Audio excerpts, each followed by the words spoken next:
So you've got a unique perspective as opposed to other guests that I've had from the clients that you have worked with and kind of what you do as far as a small business owner and kind of building their business. And so just kind of talk about your strategy and your perspective on enlighten us on some things maybe as small business owners or anyone that's listening that angles they can take, strategies that they can take that you would recommend. Yeah.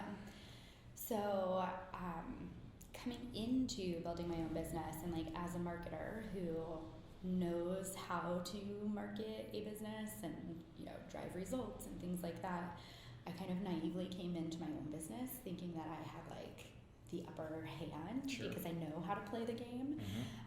But knowing how to play the game doesn't mean that the rules don't apply to you, right?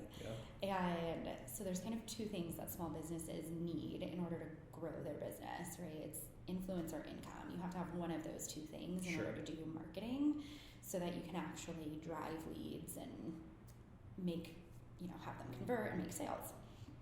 And that was kind of the gap that I aimed to fill when I started out. When I was a corporate marketer, I could sit at the table with an agency. I had almost $2 million in budget, so I could look at a project and go, yeah, I've got $50,000 to spend on that. That's fine. We can do that. And as I started to think through it from a small business owner's mindset and thinking about myself going into that situation, I kept thinking like, there's no way. I don't have $50,000 sitting in a bank that I can just throw at marketing, you know?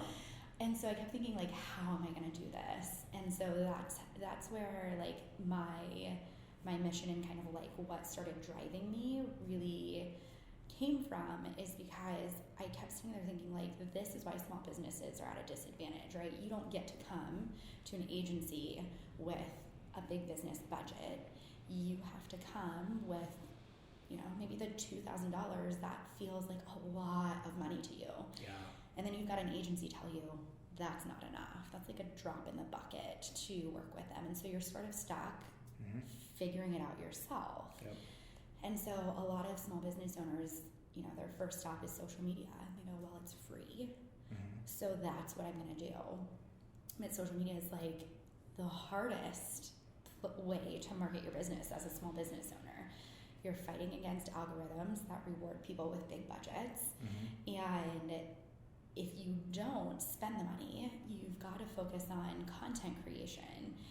And if you were a big business that wanted to focus on content creation, you would have at least one full-time person, if not a whole team, and probably an agency that kind of supplements the work that your team is doing to create enough content to grow organically. Yeah. So it's sort of like we're just tying the hands of these small business owners. And so what I like to do is to be able to say there are other options aside from social media. Yeah. It's not a one-size-fits-all opportunity, right? When it comes to marketing, you have to understand who is my target audience and where can I find my target audience and where does that intersect with my capacity and my capabilities as a small business owner. Right. So you've sort of got all these moving parts and pieces.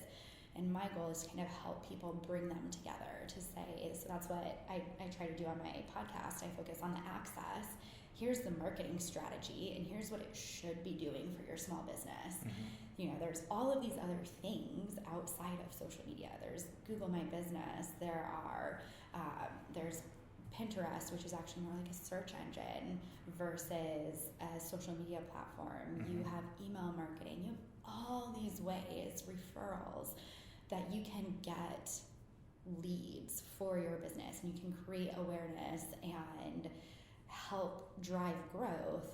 Social media isn't the only place. So let's get you access, help you understand what those are from experts, and then let's focus on the action part. How can we break this down so that it's not overwhelming? Like if I told you to go out and start, growing your email list so that you could grow your podcast, like if you don't have experience in email marketing, you're going to sit there like a deer in headlights and be like, that's cool. I guess I'll go Google that and try to figure it out. Right.